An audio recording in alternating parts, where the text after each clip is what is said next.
Europe Matin, Patrick Cohen. Laurent Cabrol, encore des mauvaises nouvelles. Vous nous annoncez, c'était l'automne jusqu'à présent, ces derniers jours, là vous annoncez l'hiver carrément. Vous n'êtes pas loin, Effectivement, ça ressemble à un petit parfum d'hiver, tout ce que nous vivons en ce moment, et tout ce que nous allons vivre demain, après-demain, et jusqu'à mercredi prochain. Disons, pour beaucoup d'entre nous, ça ressemblera un peu à l'hiver. Alors, aujourd'hui, à l'heure où nous parlons, nous avons beaucoup de pluie, enfin, de la pluie, n'exagérons rien, sur le bassin méditerranéen, ce qui est rare, entre Perpignan et le delta du Rhône, et puis nous avons aussi sur la Normandie, mais dans l'ensemble aujourd'hui, eh bien, ce sont des giboulées qui vont s'imposer comme ces jours derniers, averses, orages, éclaircies bien sûr, car elles ne seront pas absentes, et puis une poche de soleil sur les Cévennes, sur le Rhône, la Franche-Comté et les vallées alpines. Les températures maximales sont des températures en baisse, comme vous l'imaginez. Je commence par les plus douces. Bastia, 26 degrés, là il fait encore bon parce que nous avons une poche d'air chaud qui subsiste dans le sud, 22 à Marseille, 20 à Lyon, 19 à Albi, 18 à Bordeaux, 17 degrés à Nantes et Clermont-Ferrand, comme au Croisic, 16 degrés à Lille, à Colmar et Paris, et ville la plus fraîche, ou l'une des villes les plus fraîches, Caen, avec 15 degrés. Caen, où on écoute Europe 1 sur 105.9.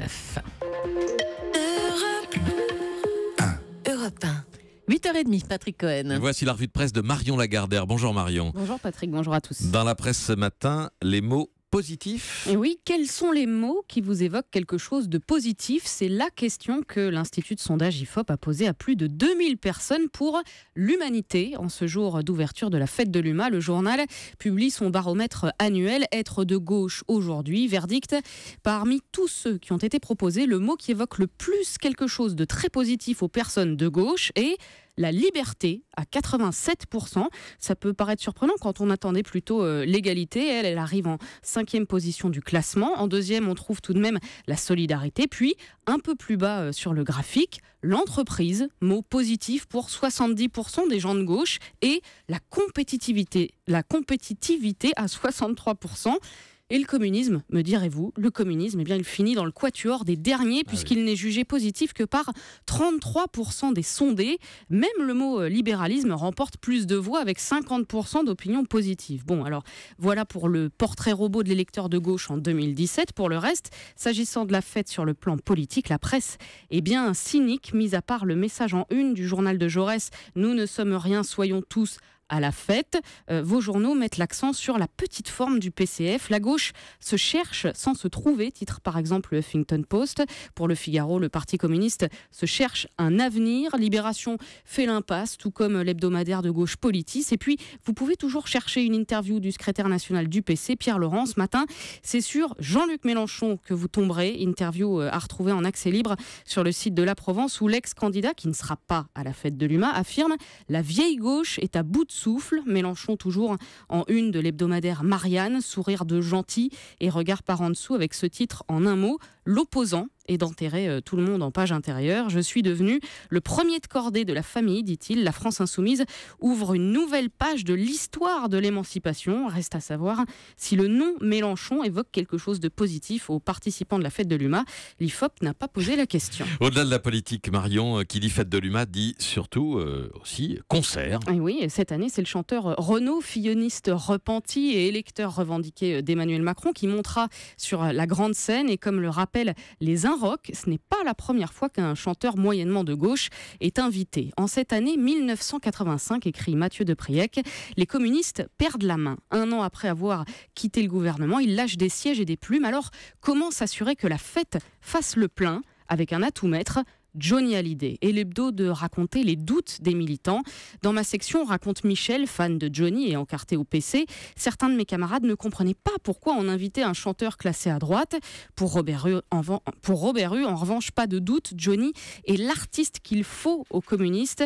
Pour les vieux bolchos, dit-il, Johnny c'était le showbiz et les Jaguars. Il ne voyait pas que la jeunesse adorait le rock'n'roll. Et effectivement, le jour J, dimanche 15 septembre 1985, quand les premières notes de la musique que j'aime résonnent, les acclamations montent. Toute la musique que j'aime, elle vient de là, elle vient de blues. Voilà, Johnny est aux anges et éteint la polémique en une petite phrase. Je suis très heureux d'être avec vous ici car avant tout, c'est une fête des Français. Ouais. Le chanteur enchaîne avec le morceau Équipe de nuit qui parle des travailleurs, un véritable manifeste communiste, écrit le journaliste, qui rappelle que 2 ans plus tard, ça ne l'a pas empêché de chanter Je t'attends à Jacques Chirac. Évidemment, Marion. Dans la presse également, au rayon des mots qui n'inspirent rien de positif, il y a désormais glyphosate. Oui, l'ennemi du petit déjeuner, titre Libé, qui publie en une la photo d'un bol de céréales, a priori appétissant, surtout à cette heure-ci, mais dont le bord est flanqué du logo à croix noire qu'on appose d'ordinaire sur les produits dangereux. En cause, des traces de l'herbicide classé cancérogène probable qui ont été détectées dans des échantillons de céréales, mais aussi de pâtes et de lentilles. C'est ce que révèle le rapport de l'ONG Génération Future, sorti hier. C'est pas net dans nos assiettes, titre aussi Sud-Ouest. Alors, est-il possible de se passer de cet herbicide, demande le journal. Oui, répond un céréalier, membre de la Confédération paysanne. Moi, je m'en passe depuis 1995. Impossible, répond un autre.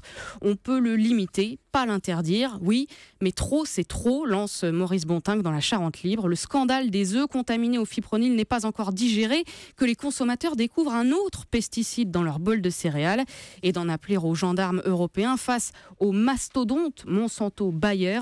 La Commission européenne, elle, s'interroge sur la dangerosité des herbicides. Les États membres, eux, doivent voter en octobre sur la commercialisation du glyphosate. Alors en attendant, vous pouvez toujours manger bio. C'est le conseil de Que Choisir, le magazine dont le dossier du mois porte précisément sur la question. Parmi les produits testés, bananes, carottes ou encore filets de poulet, aucun ne présente de traces détectables.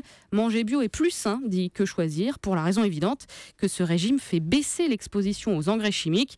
Voilà, il y a quand même de l'espoir. Encore faut-il se donner le temps et parfois les moyens de regarder les étiquettes. Enfin, en bref, dans le Parisien, il y a un mot positif répété en boucle par Ringo Starr. Oui, c'est l'amour. Ça peut paraître décalé par rapport à tout ce qu'on vient de dire, mais l'ex-batteur des Beatles s'est interrogé pour la sortie de son nouvel album Give More Love, et pour lui, c'est la clé. Peace and love, dit-il évidemment, car on a bien besoin d'amour. Je rêve qu'un jour le monde soit peace and love, mais ce n'est pas un slogan politique. Et effectivement, Patrick, j'ai vérifié, mais l'IFOP n'a pas posé la question aux électeurs de gauche, la question de savoir si l'amour est une valeur positive. La prochaine fois, vous ferez des questions pour les instituts de sondage. Merci, c'était Marion Lagardère pour la revue de presse.